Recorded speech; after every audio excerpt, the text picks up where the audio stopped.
These cows are completely upset. There they go. There they go. Got about 320 some head coming through here. And we waited till, that's 5 o'clock. Normally we would have had them moved at 4. So they're an hour late and they're telling us about it. They're a whole lot like people.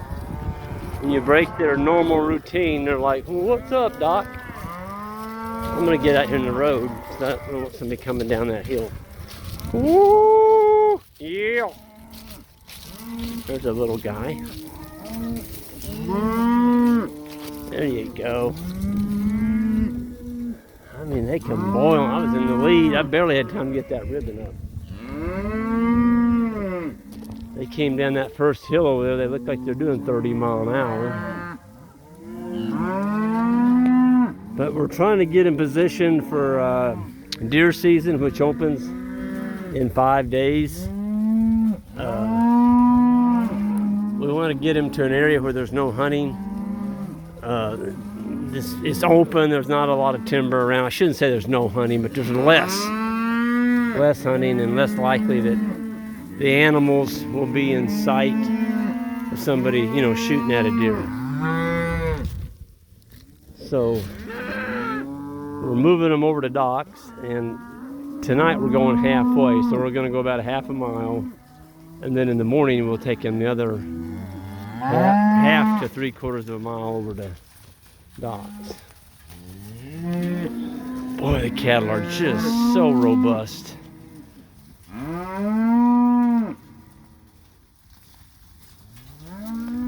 Super condition. Cows are bawling back for their babies, or their calves. Not too many babies in here. We've only got 2 that were late. I guess they were mid-October. That's it. Most of them were born in the spring. There's some fall calves that were born in September, but kind of like to have it all done by October. You don't really want much calf in November, December, because it's just too late. You know, it doesn't give the calves time to get a little size on them.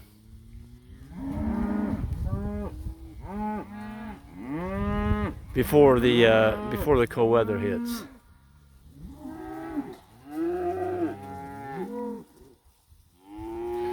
There's a calf on the other side of that bridge railing, and got the boys behind him. We got some help tonight.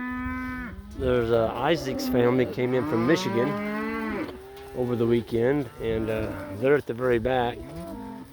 His mom and dad and 2 brothers, and their sister, or Isaac's sister, stayed home. She had some school functions she needed to attend to, but we've had a good time with them the last couple days.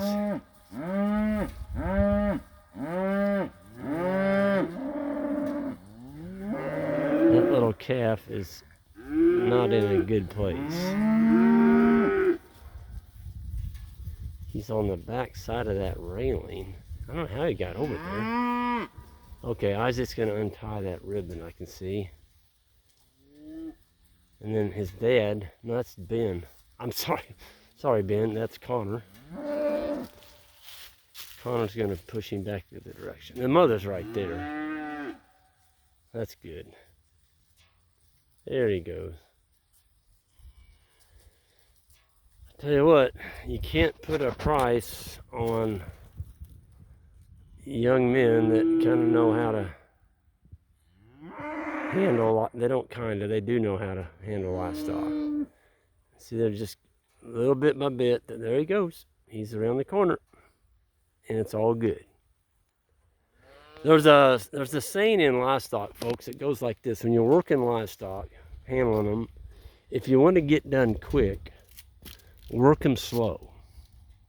If you want it to last all day long, in other words, you want to work them slow, get in there and start screaming, hollering, kicking, and fussing, and that's called working them fast. In other words, it's going to take, if you go in there and just start honking around, and going too quick, fast motions, you're going to get the cattle upset.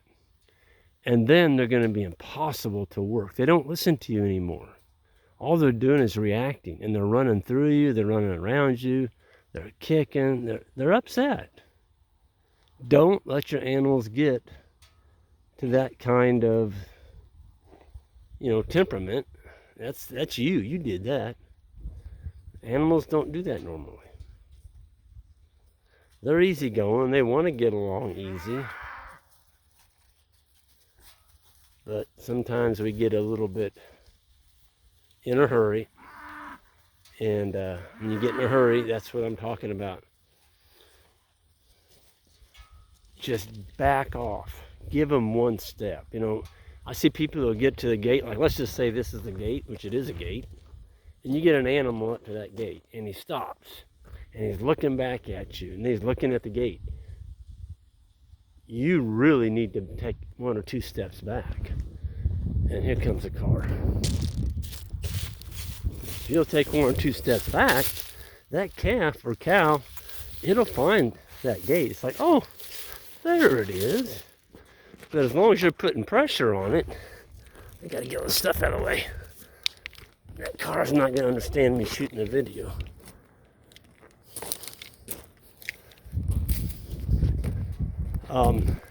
They don't understand. They're animals.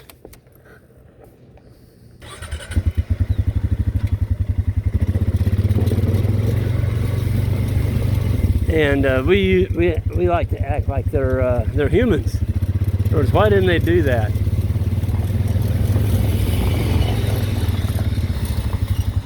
Why didn't they do that the way we thought they should do it? Well, darn it, they're not human beings. They don't think like we do. And I know as much as we love our animals, you've got to remember they are an animal. And there's the team coming right there.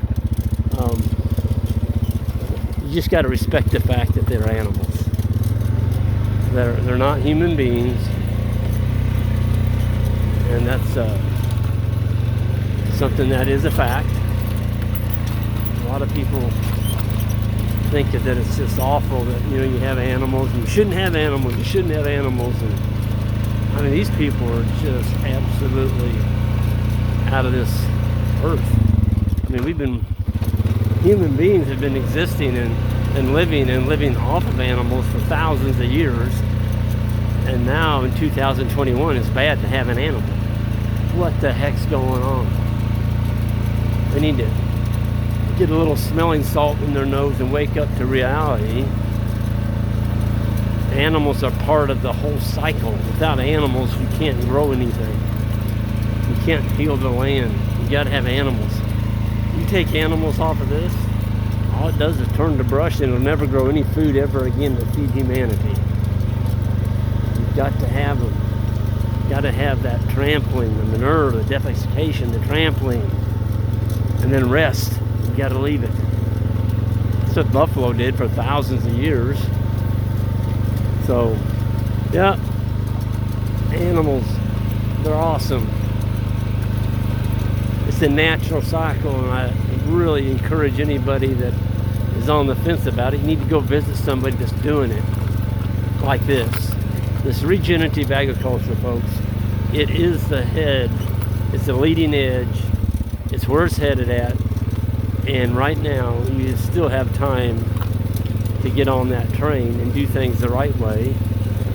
There's a lot of detractors out there saying this is bad, this is bad. And I would challenge anybody to come to this farm, or our farms, and say what we're doing is bad. If you look at the area here, I mean, this is all being groomed for wildlife. Yes, our domestic animals get to use it, and because of them, this is the way and why it looks this way. Because without domestic animals in here pulsing the grazing, this all turns to bush.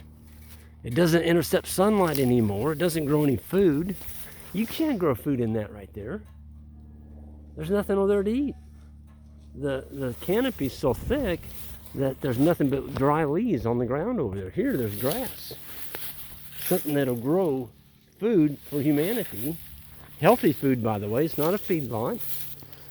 This is the way animals have lived for thousands of years. So I would encourage anybody, do your education. Get out and educate yourself. You can't just Google it. Get out and educate yourself. Take a field trip to somebody's practice in regenerative agriculture with ruminant animals and learn the truth for yourself. Your body will thank you, your health, your future, your family, your kids, everybody's going to be better off. So with that, I'm going to go ahead and sign off. I've got Connor here waiting on me. And we made a little pitch for Connor yesterday. And Connor, you're starting to get a few emails. Yep, coming in. Connor's looking at his next stage when he leaves here in March. He's going to be going forward, and he's looking for maybe a position in the South. That's kind of what we're hoping. Or you're wanting to get a little closer to family down that way. Yeah, closer to home. Yes, sir. So you folks down there in Tennessee, what, Arkansas, Kentucky, what else? Georgia, South Carolina, Alabama, yeah. All that. It's fair game, guys. Here's your man. All right, Connor, thanks for your help today, and we'll see you all down the road.